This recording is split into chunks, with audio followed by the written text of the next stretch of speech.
All right, Margaret, tell me about this. I know what it is, but let's talk about it. So this is a screen-used T-70 X-Wing vehicle that is on loan to us from Lucasfilm, and we are delighted, just over the moon that this is here, and going to be going outside the planetarium in the downtown museum up on that second floor mezzanine.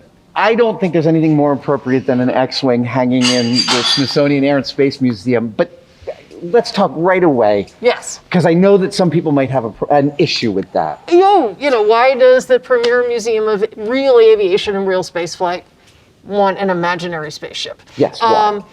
Imagination, right? This imagination and inspiration, and those are such important themes for everything that we have here. And we know if you want to design and build and fly any of these things, you have to be dreaming it up. Yeah. And a lot of that starts with these fictional visions and the power of that.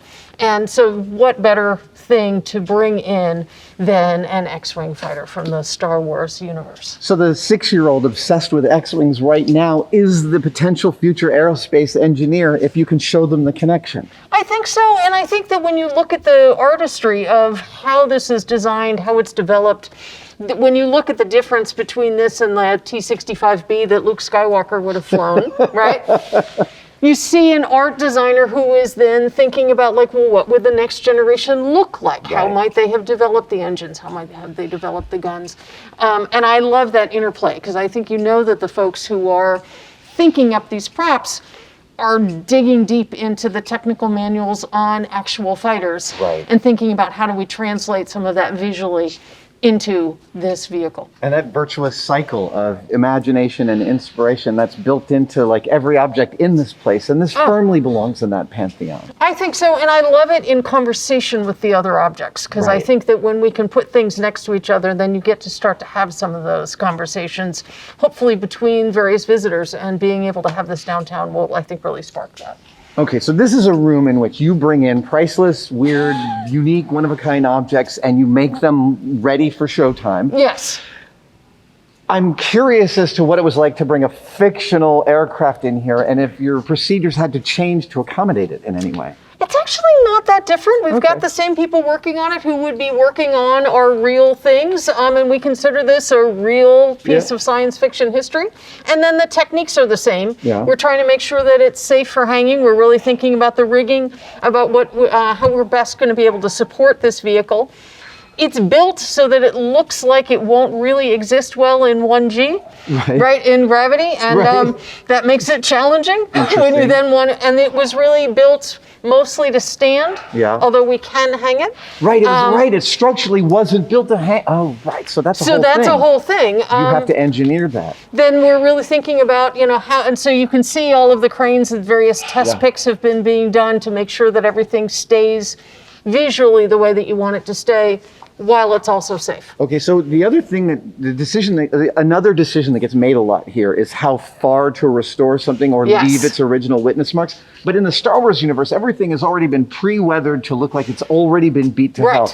So are you having to go through and kind of parse the difference between its actual weathering and its aesthetic weathering? Very much so, and that was actually one of the really fun things, if we can walk a minute. I'll kind of swing around this way and point to this, which looks like a little bit of what we would call hangar rash, don't it? Hangar rash, that's a great phrase. When you move objects around, they bump into each other, the crate rubs on them, the crane rubs on them. And this was a piece where when I first came through and said, from a distance I saw this bright piece of orange and thought, it must have gotten scraped in shipping. And in fact, that's original to the vehicle. That's part of it's drawn on hangar rash, and so the folks were delighted to point that out to me and say, no.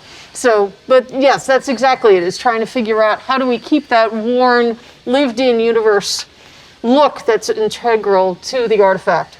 What about getting it here? Is it roughly a similar process of crating and shipping to with any kind of large airplane? Yes, and I think you can see that all through the hangar. The wings come off aircraft. The spacecraft are always built often to be collapsed into a fairing.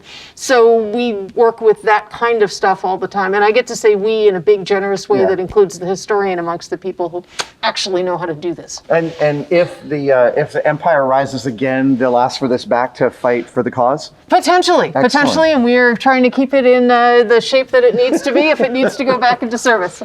Who gets to sit in the cockpit? Does a restorer get to sit in that cockpit to do part of the restoration? The cockpit is actually fitted out and equipped. So we, in fact, had a conservator in there this morning who was working on some things. So what a dream! Yes, and it was very important also to make sure that we had the canopy shined up nicely. It came looking rather dingy. Sure. The plex, and we know any pilot, even in a galaxy far, far away, wants a good line of sight. Sure. Is this a specific pilot's ship? This is Poe Dameron's from Rise of Skywalker, so it will have R2-D2 as the astromech in the back. Oh, he is? Yeah, and we're really working with Lucasfilm to make sure that we get those details exactly right. Oh, right. Can I come help? We would love to have you help. Good.